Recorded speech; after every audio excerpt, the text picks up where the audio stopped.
खाने के बाद सोफे पे गिरना सबसे कॉमन हैबिट है। बचपन में जब कोई हमको बोलता होता था कि खाने के बाद थोड़ा चल लिया करो तो मुंह से सिर्फ एक ही शब्द निकलता था, क्या।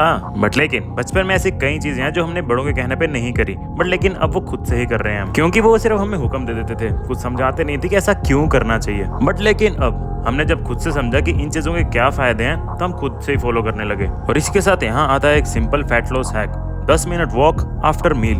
अब इसके पीछे की साइंस सिंपल सी है। जब आप खा के वॉक करते हो आपका डाइजेशन फास्ट हो जाता है, ब्लड शुगर स्टेबल हो जाता है और एनर्जी कम क्रैश होती है।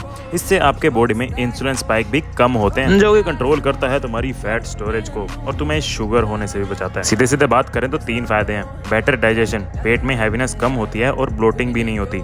ब्लड शुगर कंट्रोल, डायबिटिक और प्री डायबिटिक लोगों के लिए सुपर हेल्पफुल है। थर्ड आता है हैबिट स्टैकिंग। आप खाने के बाद का लेजी टाइम प्रोडक्टिव हैबिट में कन्वर्ट कर देते हो, मतलब कि टोटल चुस्ती, स्फूर्ति और तंदुरुस्ती। साइकोलॉजी ये है कि आप छोटे डुएबल स्टेप्स को अडॉप्ट करते हो, जिस तरह की 10 मिनट के लिए वॉक करना, तो ब्रेन रेजिस्ट नहीं करता, तो कंसिस्टेंसी ऑटोमेटिक बन जाती है। तो अगले डिनर के बाद अपना टाइम रील्स पे मत करो बर्बाद और 10 मिनट के लिए जाओ इन दी भाड़, मतलब वॉक करने जाओ। इसी के साथ स्वागत है आपका एक बिल्कुल नई वीडियो में। आज है मेरा day 11 of fat loss series, जिसमें सबसे पहले मैंने वार्म अप करके किए 140 पुशअप्स करने के बाद नेक्स्ट में शिफ्ट हो गया स्क्वाट्स पे एंड आज मैंने टोटल में किए 75 स्क्वाट्स। एंड भाई अपनी क्वांटिटी इतनी ज़्यादा बढ़ाने के बाद आज इम्पैक्ट बहुत ज़्यादा फील हो रहा है। मतलब आज मेरी लेग्स अच्छे से ट्रिगर हो गई हैं स्क्वाट्स की वजह से, क्योंकि इसके रेपिटेशंस अब बहुत बढ़ चुके हैं। बस अब इरादा है इनको धीरे धीरे और बढ़ाते रहने का। इसी के साथ स्क्वाट्स यहीं पे ख़त्म होते हैं। अब बढ़ चलते हैं अपनी अगली एक्सरसाइज पे, जो कि हैं सिटअप्स। एंड आज मैंने टोटल में किए 75 सिटअप्स। पिछली वीडियो में बारिश होने की वजह से ये एक्सरसाइज मैंने अंदर परफॉर्म की थी अपने कमरे में, जहाँ पे मैंने अपने पैर बेड के नीचे रखे थे ताकि वो उठे ना। जैसे यहाँ पे मैंने रेलिंग के नीचे पिसा रखे हैं, बट लेकिन जैसे कि तुम देख सकते हो इसके नीचे थोड़ा सा अपलिफ्ट है। मैंने पैर ज़मीन पे नहीं रखे हुए, बट लेकिन बेड के नीचे ज़मीन पे ही थे। इसी वजह से पिछली वीडियो में वो करने बहुत आसान हो गए थे। आज के मुकाबले आज थोड़ी ज़्यादा पावर लग रही थी, बट लेकिन मैंने फिर भी अपने सिटअप्स पूरे कर ही दिए। एंड उसके बाद आती है मेरी आज की लास्ट एक्सरसाइज, जो कि हैं पुलअप्स। एंड आज मैंने पुलअप्स भी टोटल में किए 75। अब मैंने एक चीज़ नोटिस की है, एक्सरसाइज करने के लिए आपको इनफ एनर्जी चाहिए होती है, और वो एनर्जी आती कहाँ से है? आपके खाने से।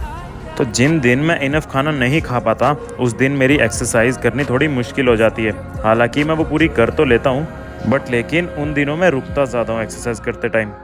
इसीलिए ये ज़रूरी है कि रोज़ एनर्जी वाला इनफ खाना खाओ, जिससे तुम्हें प्रोटीन भी मिले और सारे विटामिन्स भी, और मेरी बॉडी अच्छे से फंक्शन करती रहे। इसीलिए मैं अलग अलग तरीके के ड्राई फ्रूट्स और सीड्स खाता हूँ, जिससे आई थिंक मेरे न्यूट्रिएंट्स की सारी क्वांटिटी तो पूरी हो ही जाती है। बट लेकिन प्रोटीन हर रोज़ पूरा मैं करने में नाकामयाब रह जाता हूँ कभी कभी, क्योंकि तुम्हें पता है इंडियन खाने में कितना ही प्रोटीन होता है। एंड नॉनवेज खाना मेरे असूलों के सख्त खिलाफ है। एंड इंडियन खाने में प्रोटीन पूरा करने की वजह से आपके बॉडी में इनफ कार्ब्स आ जाते हैं, जिनसे फैट लॉस करना थोड़ा सा मुश्किल हो जाता है। बट इंसान को कोशिश करनी कभी नहीं छोड़नी चाहिए। फैट लूज नहीं तो एटलीस्ट मेंटेन तो रहना ही चाहिए। एंड तुम्हारा भाई भी पूरी कोशिश कर रहा है। तो अगर तुम्हें ये कोशिश पसंद आ रही है तो चैनल को सब्सक्राइब कर सकते हो। नहीं करना तो मत करो, कोई ज़बरदस्ती भी नहीं है। वैसे भी आजकल मोस्टली लोगों को घूम ही पसंद है। तो ठीक है, फिर मिलते हैं आपसे अगली वीडियो में। तब तक के लिए स्टे स्ट्रॉन्ग एंड सत श्री अकाल जी।